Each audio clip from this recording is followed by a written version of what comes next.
Good morning student. हम बात कर रहे हैं हमारी पाठ्य पुस्तक आरोह के गद्य भाग का 5वां अध्याय गलता लोहा।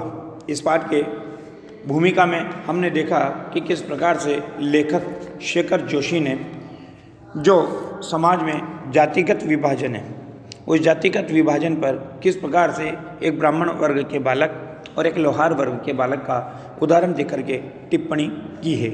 क्योंकि वो ब्राह्मण वर्ग का बालक किन परिस्थितियों से गुजरता है कि उसके लिए वो जाति प्रथा के जो नियमावली है, जो विधि है, जो सामाजिक निषेध हैं, वो सब बेईमानी हो जाते हैं और वो धनराम के पास आकर बैठता है। और बैठता ही नहीं, यहाँ तक कि उसके कार्य में अपनी कुशलता भी दिखाता है।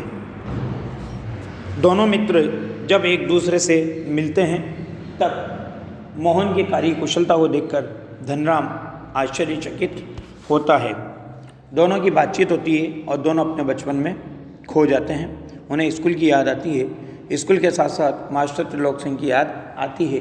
तब धनराम कहता है कि मास्टर साहब की छड़ी तो मरते दम तक याद रहेगी। उसके बाद देखिए, मोहन को लेकर मास्टर त्रिलोक सिंह को बड़ी उम्मीदें थी। क्यों? क्योंकि मैंने आपको बताया था कि मोहन बचपन से ही मेधावी बुद्धि का बालक था। कक्षा में किसी छात्र को कोई सवाल न आने पर वही सवाल वे मोहन से पूछते और उनका अनुमान सही निकलता। मोहन ठीक ठीक उत्तर देकर उन्हें संतुष्ट कर देता और तब वे उस फिसड्डी बालक को दंड देने का भार भी मोहन पर डाल देते। पकड़ इसका कान और लगवा इससे 10 उठक बैठक, वे आदेश दे देते। धनराम भी उन अनेक छात्रों में से एक था जिसने त्रिलोक सिंह मास्टर के आदेश पर अपने हमजोली मोहन के हाथों कई बार बेंत खाए थे या कान खिंचवाए थे। मोहन के प्रति थोड़ी बहुत ईर्ष्या रहने पर भी धनराम प्रारंभ से ही उसके प्रति स्नेह और आदर का भाव रखता था। क्यों? क्योंकि धनराम निम्न जाति का था, मोहन उच्च जाति का था। इसलिए वो उसकी दृष्टि में विद्यालय जीवन के आधार पर भले ही ईर्ष्या का भाव प्रदान करने वाला हो, परंतु व्यक्तिगत जीवन में, सामाजिक जीवन में वो उसके प्रति सम्मान और आदर का पात्र था, स्नेह का पात्र था। इसका एक कारण शायद ये भी था कि बचपन से ही मन में बैठा दी गई जातिगत हीनता। आ गई बात कि धनराम यहाँ पर अपने आप को जातिगत रूप से हीन मानता था।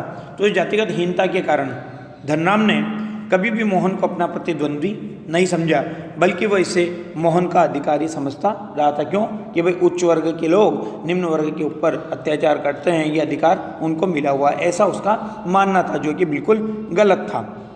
बीच बीच में त्रिलोक सिंह मास्टर का ये कहना कि मोहन एक दिन बहुत बड़ा आदमी बनकर स्कूल का और उनका नाम ऊंचा करेगा, धनराम के लिए किसी और तरह से सोचने की गुंजाइश ही नहीं रखता था। क्यों? क्योंकि गुरु की बात पत्थर की लकीर मानते थे पहले, और आज भी गुरु जो कहता है वो बात सत्य होती है। तो यहाँ पर गुरु का कथन पर उसको कोई शक नहीं था, क्योंकि गुरु से ज़्यादा किसी भी विद्यार्थी की योग्यता को, क्षमता को कोई भी नहीं पहचान सकता। और धनराम वो गांव के दूसरे खेतीहर या मजदूर परिवारों के लड़कों की तरह किसी प्रकार तीसरे दर्जे तक स्कूल का मुंह देख पाया था। तीसरा दर्जा यानी तीसरी क्लास तक ही मुंह देख पाया था। त्रिलोक सिंह मास्टर कभी कभार ही उस पर विशेष ध्यान देते थे। एक दिन अचानक ही उन्होंने पूछ लिया था कि धनवा, तेरा का पहाड़ा सुना तो। तेरा का पहाड़ा सुनाने के लिए जब उसको कहा तो 12 तक का पहाड़ा तो उसने किसी तरह याद कर लिया था, लेकिन तेरा का ही पहाड़ा उसके लिए क्या हो गया था? पहाड़ के समान हो गया था। तो देखिए कैसे पहाड़ा सुनाता है, 13 एकम तेरे, तेरे दूनी 24, जबकि क्या होता है 26। तो सटाक एक संटी उसकी पिंडलियों पर माट सामने लगाई थी। संटी यानी लकड़ी, और वह टूट गई थी। गुस्से में उन्होंने आदेश दिया, जा नाले से एक अच्छे मजबूत संटी तोड़कर ला, फिर तुझे तेरा का पहाड़ा याद कराता हूँ। त्रिलोक सिंह मास्टर का यह सामान्य नियम था कि सजा पाने वाले को ही अपने लिए हथियार भी जुटाना होता था। और जाहिर है बलि का बकरा बनने के बाद अपने से अधिक मास्टर के संतोष को ध्यान में रखकर टहनी का चुनाव ऐसे करता था जैसे वह अपने लिए नहीं बल्कि किसी दूसरे को दंडित करने के लिए हथियार का चुनाव कर रहा हो। धनराम की मंदबुद्धि रही हो या मन में बैठा हुआ डर कि पूरे दिन घोटा लगाने पर भी उसे तेरा का पहाड़ा याद नहीं हो पाया था। छुट्टी के समय जब मास्टर साहब ने उससे दोबारा पहाड़ा सुनाने को कहा तो तीसरी सीढ़ी तक पहुंचते पहुंचते वो फिर लड़खड़ा गया था। लेकिन इस बार मास्टर त्रिलोक सिंह ने उसके लाए हुए वेद का उपयोग करने की बजाय जबान की चाबुक लगा दी, अर्थात जबान से ऐसे शब्द बोले जो उसकी जातिगत संकीर्णता या जातिगत हीनता को प्रकट कर रहे थे।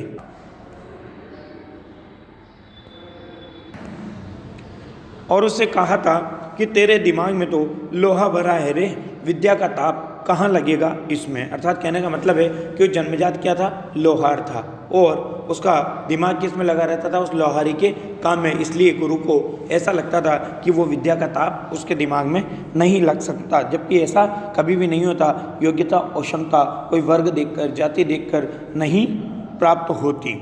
अपने थैले से 5-6 दरातियाँ निकालकर उन्होंने धनराम को धार लगा लाने के लिए पकड़ा दी थी। किताबों की विद्या का ताप लगाने की सामर्थ्य धनराम के पिता की थी नहीं, क्योंकि उनकी हैसियत इतनी नहीं थी कि वो उसको ज़्यादा पढ़ा सकते।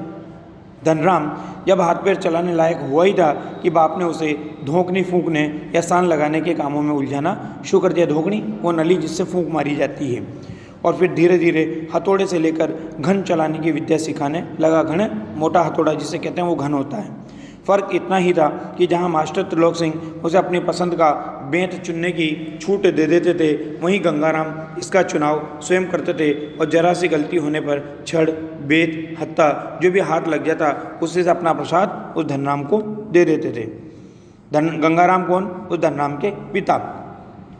एक दिन गंगाराम अचानक चल बसे तो धनराम ने बड़े सहज भाव से उनकी विरासत को संभाल लिया, और पास पड़ोस के गांव वालों को याद ही नहीं रहा कि वे कब गंगाराम के आफर को धनराम का आफर कहने लगे थे। अब आगे प्राइमरी स्कूल की सीमा लांघते ही मोहन ने छात्रवृत्ति प्राप्त कर त्रिलोक सिंह मास्टर की भविष्यवाणी को किसी हद तक सिद्ध कर दिया।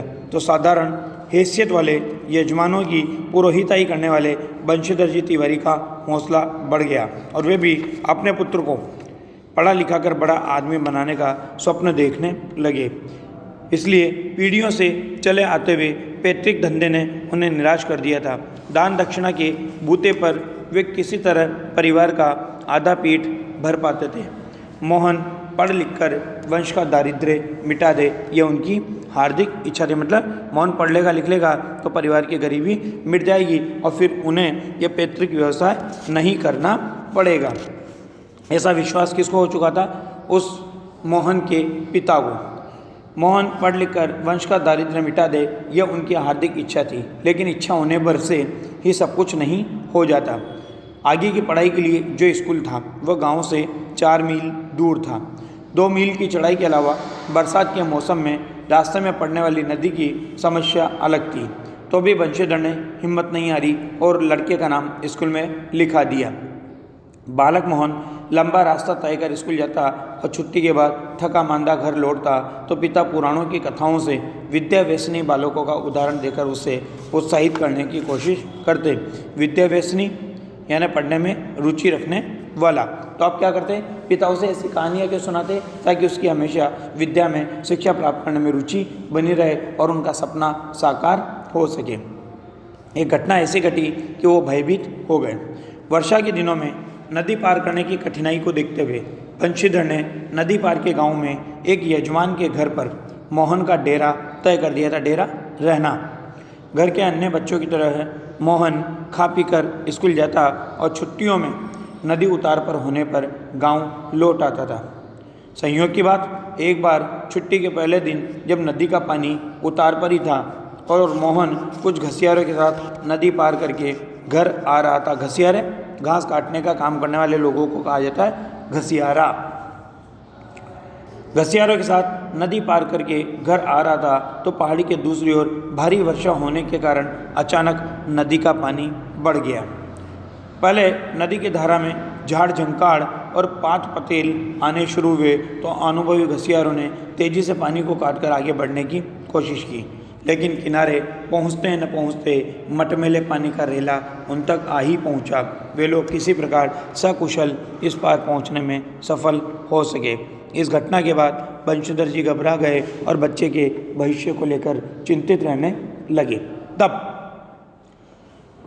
उन्हें कहाँ से सहारा प्राप्त हुआ? वो यहाँ पर आगे घटनाक्रम में जो मोहन के जीवन का नया अध्याय बनेगा, जिसमें उसकी योग्यता क्षमता नष्ट होकर के रह जाएगी, क्योंकि व्यक्ति की स्वार्थ की मनोवृत्ति और प्रवृत्ति को यहाँ पर बताया गया है कि कैसे व्यक्ति अपना काम निकालने के लिए दूसरों से झूठ बोलकर कैसे उनके संतान को ले गया और उसे घर का नौकर बनाकर रख लिया। बिरादरी के एक संपन्न परिवार का युवक रमेश उन दिनों लखनऊ से छुट्टियों में गांव आया हुआ था। बातों बातों में बंशीधर ने मोहन की पढ़ाई के संबंध में उससे अपनी चिंता प्रकट की तो उसने न केवल अपनी सहानुभूति जतलाई बल्कि उन्हें सुझाव दिया कि वे मोहन को उसके साथ ही लखनऊ भेज दे। घर में जहाँ 4 प्राणी हैं, एक और बढ़ जाने से कोई अंतर नहीं पड़ेगा, बल्कि बड़े शहर में रहकर वो अच्छी तरह से पढ़ लिख सकेगा। बाकी बाद में। धन्यवाद।